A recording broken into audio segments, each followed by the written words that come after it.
ದಯವಿಟ್ಟು ನನ್ನನ್ನು ಕ್ಷಮಿಸಿಬಿಡಿ. Big boss ಹನುಮಂತನಿಗೆ ಅವಮಾನ ಮಾಡಿದ್ದಕ್ಕೆ ಕ್ಷಮೆ ಯಾಚಿಸಿದ ಹಂಸ. ಸಾಮಾಜಿಕ ಜಾಲತಾಣದಲ್ಲಿ ಹನುಮಂತು ಪರ ಬೆಂಬಲ ಸೂಚಿಸಿದ ನೆಟ್ಟಿಗರು ಹಂಸ ಮಾತನಾಡಿದ್ದು ತಪ್ಪು ಅಂದಿದ್ದಕ್ಕೆ ಕ್ಷಮೆ ಕೇಳಿದ್ದಾರೆ. ಬಿಗ್ ಬಾಸ್ ಸೀಸನ್ ಕನ್ನಡ 11ರ winner Hanumantha Lamani history create ಮಾಡಿದ್ದಾರೆ.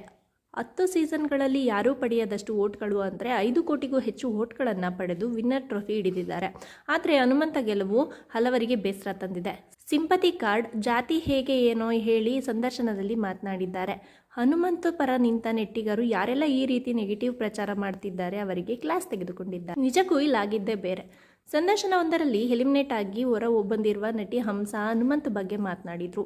ನಾವು ಶಾಲೆ ಕಾಲೇಜ್ಗಳಲ್ಲಿ ಓದುತ್ತಿದ್ದಾಗ ಜನರಲ್ ಕ್ಯಾಟಗರಿಯವರು ಎಂದು ಎಷ್ಟೇ ಓದಿ ದಬಾಕಿದ್ರೂ ಕಡೆಗಣಿಸ್ತಿದ್ರು. ಇಲ್ಲಿ ಬಡವರು, ಹಳ್ಳಿಯವರು ಎಂದು ತಕ್ಷಣ ಜನ ತಲೆ ಮೇಲೆ ಹೊತ್ತು ಮರೆಸ್ತಾರೆ ಎಂದು ಹಂಸ ಹೇಳಿದ್ರಂತೆ. ಈಗ ಆ ವಿಡಿಯೋ ಸಿಗುತ್ತಿಲ್ಲವಾದರೂ ಅವರ ಹೇಳಿಕೆಯನ್ನು ಹಲವು ವೆಬ್ಸೈಟ್ಗಳಲ್ಲಿ ಬರೆಯಲಾಗಿದೆ. ಈ ಹೇಳಿಕೆ ಸಿಕ್ಕಾಪಟ್ಟೆ ವೈರಲ್ ಆಗಿದೆ. ಪರೋಕ್ಷವಾಗಿ ಹನುಮಂತ ಜಾತಿ ಬಗ್ಗೆ ವಿಚಾರ ತೆಗೆದಿದ್ದಾರೆ ಎಂದು ಆಕ್ರೋಶ ವ್ಯಕ್ತವಾಗುತ್ತಿದೆ. ಹೀಗಾಗಿ ನಟಿ ಹಂಸ ಕ್ಷಮೆ ಕೇಳಿದ್ದಾರೆ. ಹಂಸ ಈ ರೀತಿ ಕ್ಷಮೆ ಯಾಚಿಸಿದ್ದಾರೆ. ನಮಸ್ತೆ, ನಾನು ಹಂಸ.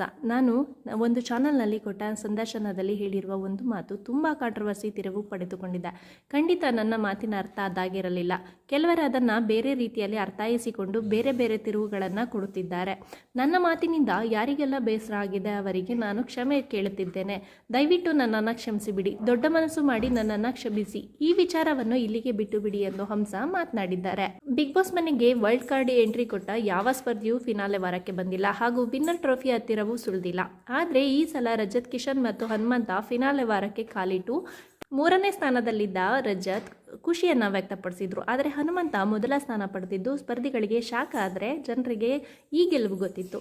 ಮೊದಲ ಸ್ಥಾನವನ್ನು ಹನುಮಂತ ಪಡೆದಿರುವುದಕ್ಕೆ ಇದು ಬಿಗ್ ರಿಯಾಲಿಟಿ. ಬಿಗ್ ಬಾಸ್ ಈ ವರ್ಷ ಮೋಸ ಮಾಡಿಲ್ಲ ಎಂದು ಹೇಳಿದ್ದಾರೆ.